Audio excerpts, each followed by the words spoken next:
This is a great opportunity to make a difference. But we need to get streetwise, and we need to get these parasites of the genuine energy of the people who've concluded, I'm a slave and I'm not having it, out of this whole deal.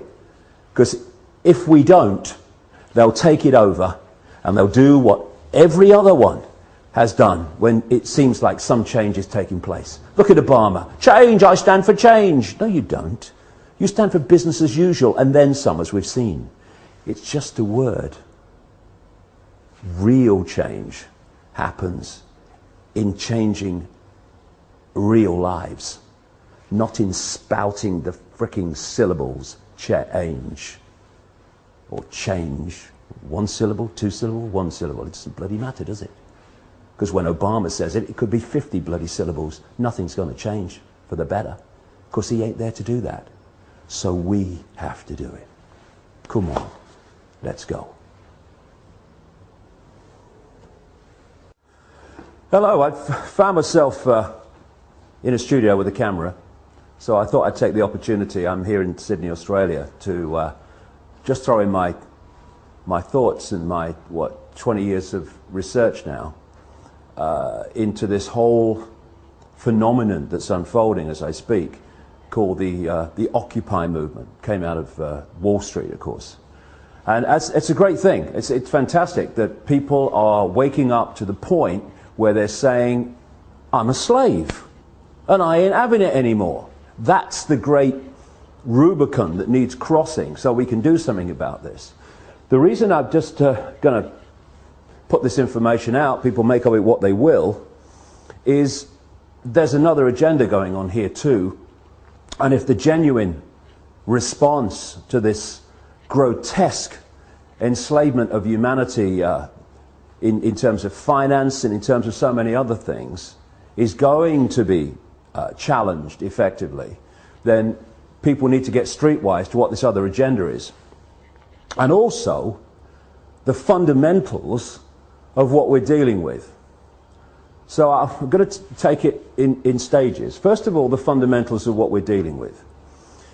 If anything is going to happen that's going to change this tyranny of global banking and global finance, then first of all, the way that money is created, or what passes for money is created, has to fundamentally change. If this doesn't change, nothing's going to change, because the power doesn't move. There's no change in the power dynamic of money creation. Because people don't realize this in vast, vast numbers, that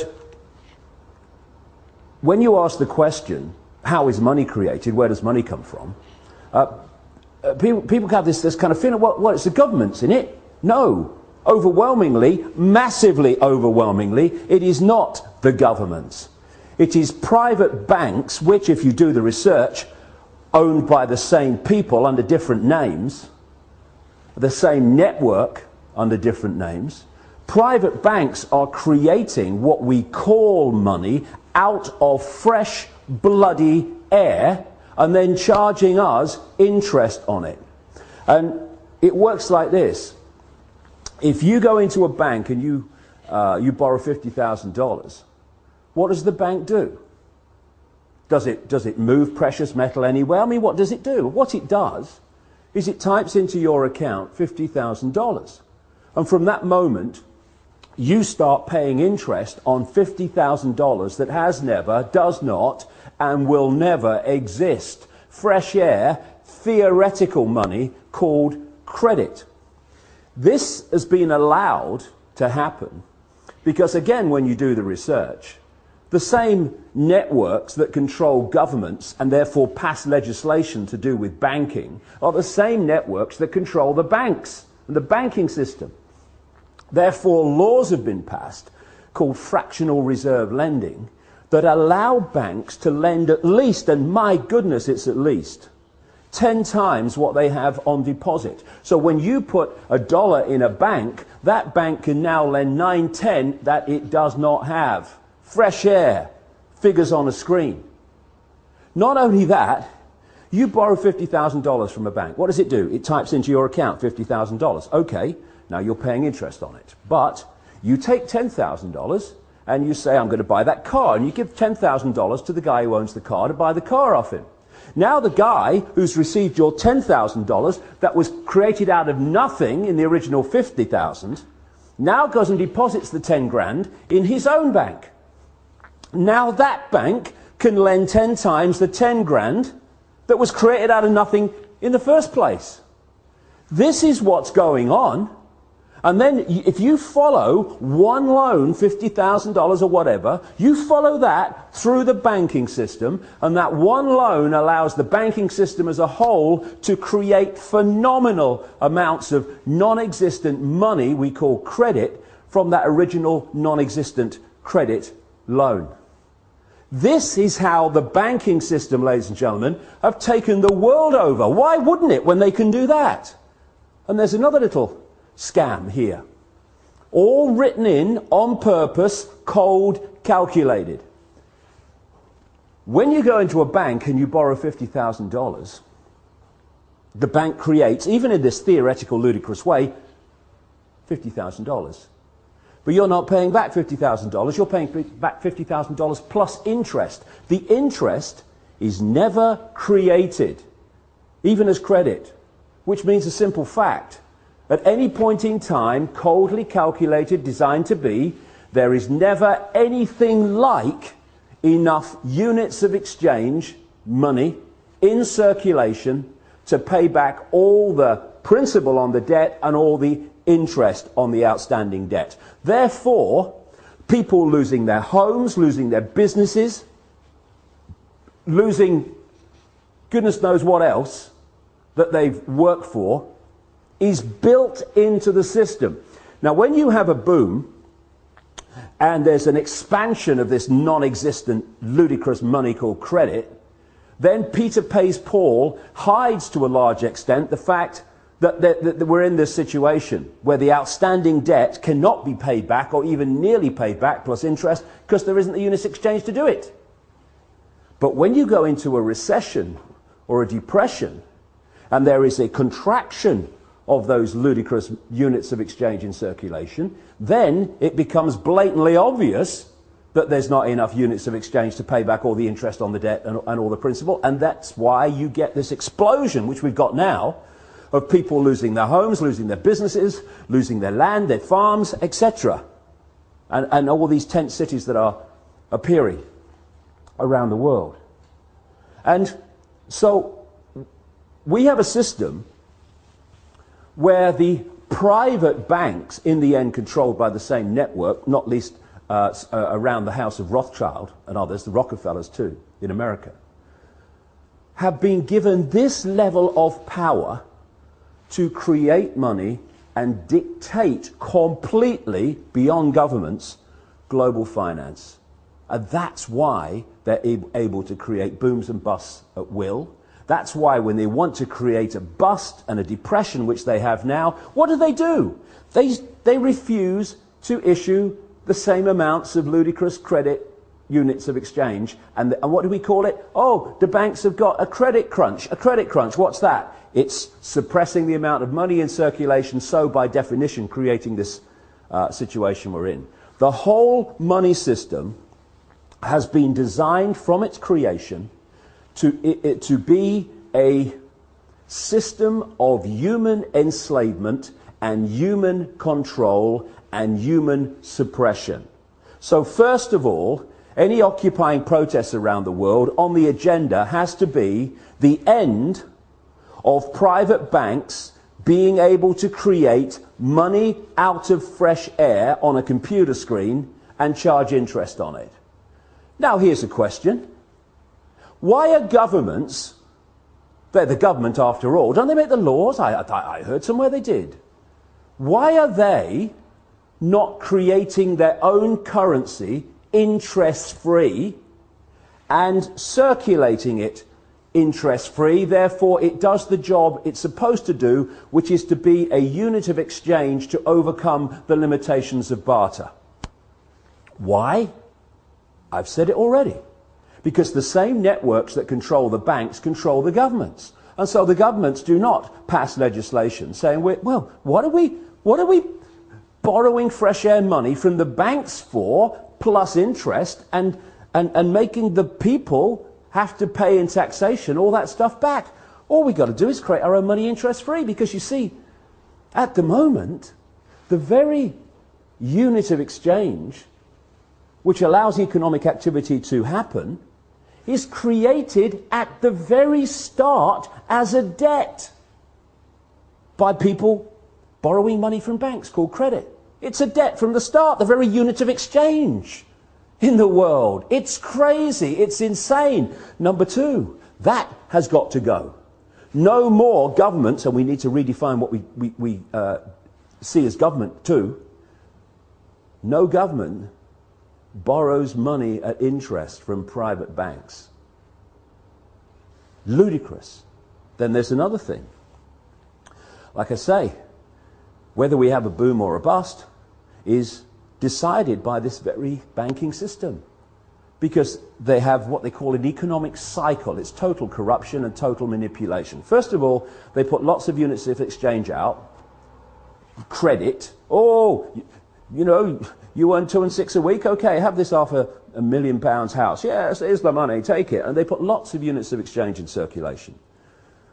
And there's a boom, manufactured, and when people are in a boom and they get confident about their jobs, they go into more debt, bigger house, a bigger car, all the rest of it. And then what they do at an optimum point, this is what they did in 2008, is they take or create an excuse to take money out of circulation. Now the economic activity generated by that amount of money in circulation is no longer possible. And we move over here, fishing line coming in now, to a depression or a slump. People do not lose their homes overwhelmingly because they don't want to work anymore. They lose their homes because there's not enough economic activity to generate the income to pay the mortgage. Companies don't go bust because they think it would be a bit of fun. They go through a bust because there's not enough demand for their products at a time of a downturn when the money in circulation is being reduced. And what happens? The banks that have created this problem in the first place, they take the homes, they take the businesses, they take the land, they take the real wealth for having not been paid back money that has not, does not, and will never exist. This is the power that the governments, controlled by the same network, have given to the banks to control planet Earth. Anything that comes out of these Occupy protests that does not include demands, not taking no for an answer, this has got to go, it's going to change nothing. And there's another couple of things, maybe a few more, that I'd like to get across to those that are brilliantly protesting around the world. Because there's nothing more manipulatable than genuineness that isn't streetwise. And what we need to do, if we're going to really bring an end to this outrageous, inhuman nonsense, is we have to get streetwise pretty damn quick. Because there are people, vultures, flying around, flitting around these protests, not least in Wall Street, trying to direct it in a certain direction that will make the world more enslaved and more unjust than it is now. There's certain coordinates, 3 will do in this presentation, if you like. 1, where does this network behind the banking system and behind governments and behind the transnational corporations, where does it want to take us? Okay? Well, simple. It wants total control over the entire human race, mentally, emotionally, physically, and financially. And to do that, and there's a few, compared with the 7 billion global population, there are a handful of people at the core of this in full knowledge of what they're doing. They have to constantly centralize decision-making Because the more you centralize decision making, the more power the few have over even greater numbers of people. The other thing that goes on is the more you centralize power, the more power you have centrally to centralize even quicker. So the process of centralization of power, it's been given a word now for a long time called globalization. This can move quicker and quicker and quicker through this process of centralized power, more power to centralize even quicker.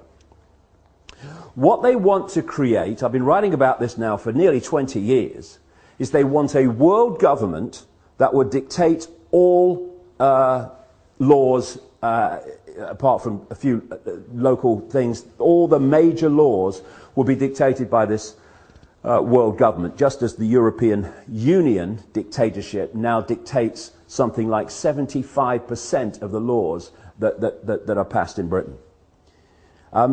They want a world government then that would dictate to everybody on the planet. They want a world central bank that would dictate all global finance to every what is now countries, though they want to break them up into regions. They want a world army to impose the will of the world government on anyone that doesn't want to accept it. That's what NATO is now. You know, when they're justifying bombing whole cities of civilians on the pretext of protecting civilians, and they say the world community has decided, and we have GH, and the international, that's code for world government. And when they then say, we're going to bring NATO in because the world community has decided, no, actually, America, Britain, France, and one or two others have bloody decided, and Israel. They are talking about NATO as a world army. The idea of this structure, where they want to take us, is to have a world government that says, these people, or this group, or this, what is now a country, is not accepting our diktats, send the boys in. And that's what we've seen in Libya. That's what they're trying to bring in Syria. That's what we're seeing increasingly around the world. The international community has decided, send the boys in. NATO, de facto world army. International community, G8, de facto world government. We're seeing it being moved into place. They want a world single electronic currency that would replace all other currencies. No more cash.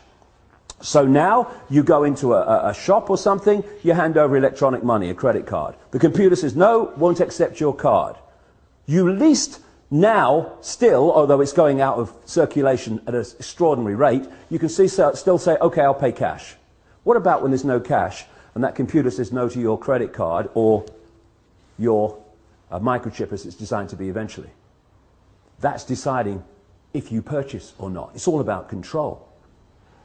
And so they want this world currency, and that's what we're seeing in Europe now. People say, oh, the euro's not working. Look. No, it's not. And you know why? Because it's not supposed to work. It's just a stepping stone. You had all those currencies in Europe, in Italy, in France, all these different currencies. They wanted on the process of getting to this world currency to get rid of them. So they replaced them all, nearly all of them anyway, with the euro. Now all those currencies in one fell swoop gone. Now we're down to one in Europe, in most countries, the euro. So now what do? They want to make the euro not work as the next stage of getting more and more into this, towards this one world currency. So, another thing to mark the card for anyone involved in these Occupy protests, if any suggestion comes along that we should go to some form of world government, or to, and they're even talking about it now, to a world central bank, and all this stuff, no, no, no. Listen, it's centralization of power in this world that has got us into this mess. If you have diversity of decision making, there's so many points of decision making, no cabal at the center can dictate that or manipulate that on anything like the scale that it can when you have centralization of power. So we've got the European Union, we've got the, which is a fascist dictatorship or communist dictatorship, whichever we want to call it. We've got this single currency and all the rest of it, all this economic disaster in Europe, all manipulated on purpose, as it is in America and elsewhere. And I'm seeing people say, well, the answer to all the problems caused by this constant centralization of power, we need more centralization of power. Let's go to a world level now. And yet, as I've shown in my books for 20 years, this is exactly what the plan has been all along. And if we're not very, very careful, many of the Occupy protesters are going to be manipulated, unless they get streetwise about the game and how it's played.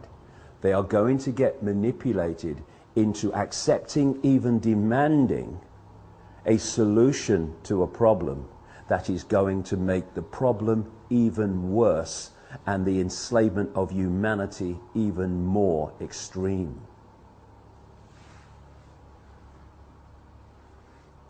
When you look at where they want to take us, which is into this centralized global dictatorship, then you look at the main technique that they use to take us there. I gave it a name a long time ago now. Problem, reaction, solution. Dead simple, devastating. At stage one, you create a problem. You blame someone or something else for it to hide the fact that you're really behind it. You then, through an unquestioning and pathetic media, tell the people the version of the problem you want them to believe. What you want at stage two is the reaction to the problem from the people. Fear, outrage, something must be done. It could be a war, it could be a terrorist attack, like the Mossad American intelligence operation known as 9/11. It could be an economic collapse, whatever. Whatever problem you need to be allowed you to go to stage 3 of problem, reaction, solution, which is to offer the solutions to the problems you have covertly created and blame someone or something else for it.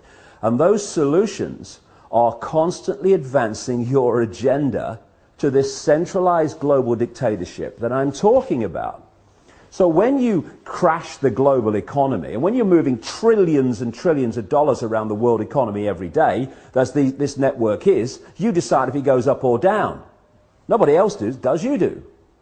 And therefore, you can create an economic collapse at will. That's what they did in 2008, and they've gone on with it since. And the idea is that problem is then offered a solution. And people like the Rothschild-controlled bagman and billionaire George Soros, one of the major funders, by the way, into existence of MoveOn.org, which is trying to move in, this Democratic Party-owned, cabal-owned operation, moving in on the Wall Street protests and stuff like that. You can then offer the solutions that Soros and others are offering, which are what? To solve this economic global crash, we need a world central bank. Stands back in amazement.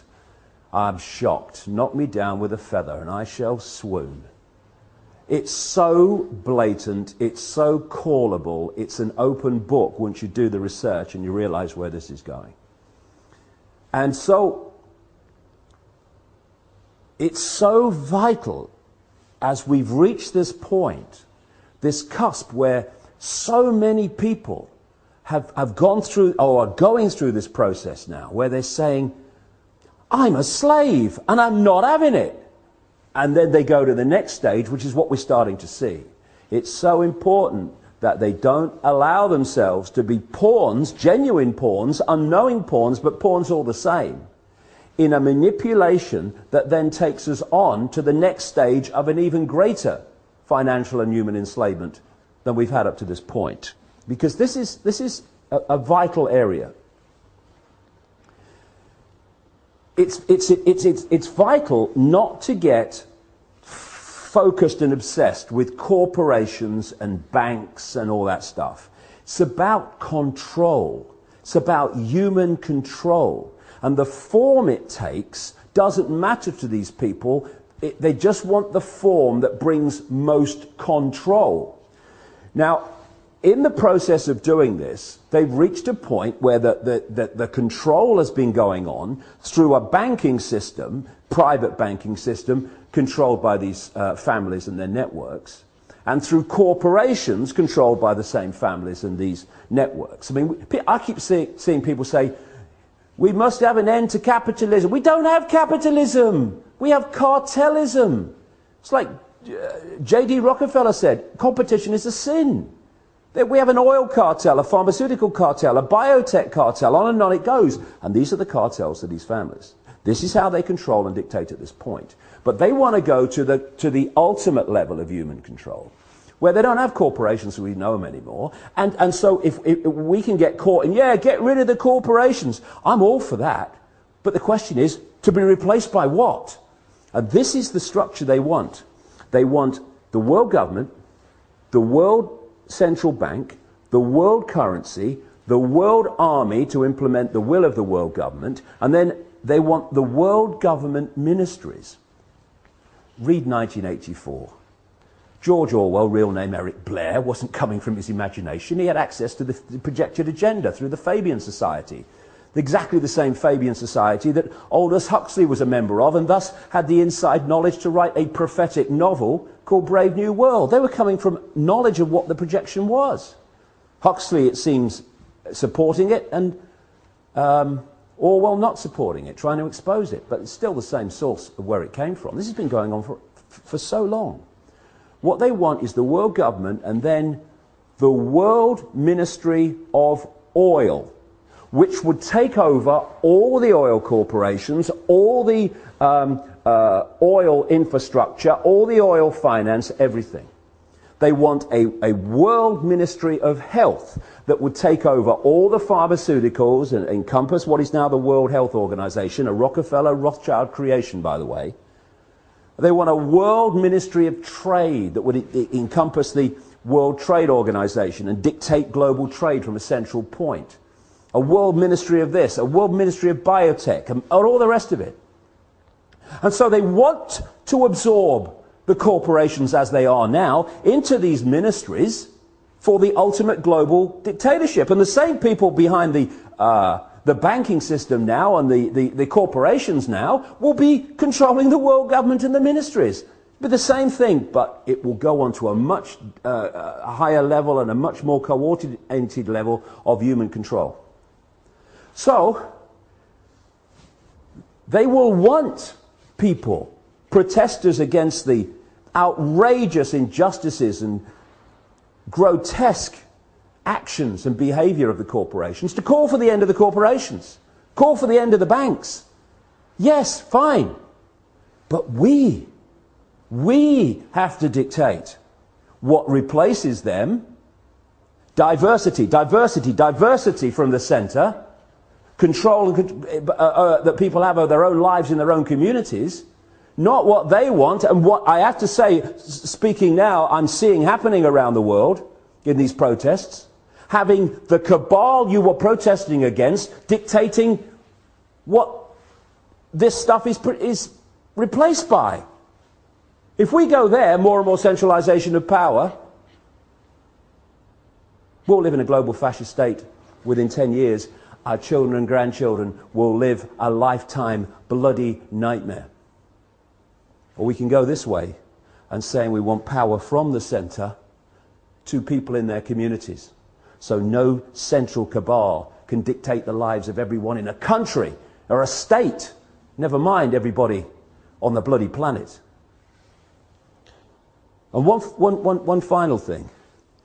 You know, these organizations that move in, like moveon.org, I mean, I wish they bloody would. Sooner the bloody better. That are Soros funded and Democrat Party controlled and all these people. And then I mean, if people, you know, a lot of the people in the protests, they hear this bit, they'll be going, boo, what are you doing? Because I've seen them do it to people.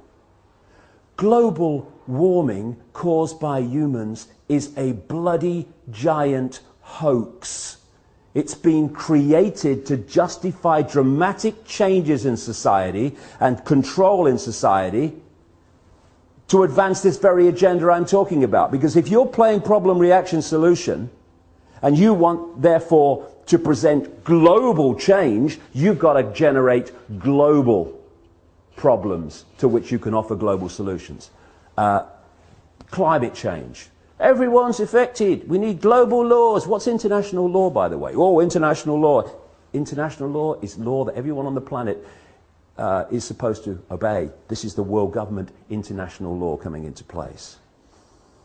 Anyone does a modicum of basic scientific research, they will see that human-caused climate change, notice it's climate change since temperatures started falling. When they go up again in the sun cycle, it will be global warming again. But do a modicum of research and you find that the whole idea was a scam. Anything that Al Gore's involved is a scam by definition. He knows nothing else.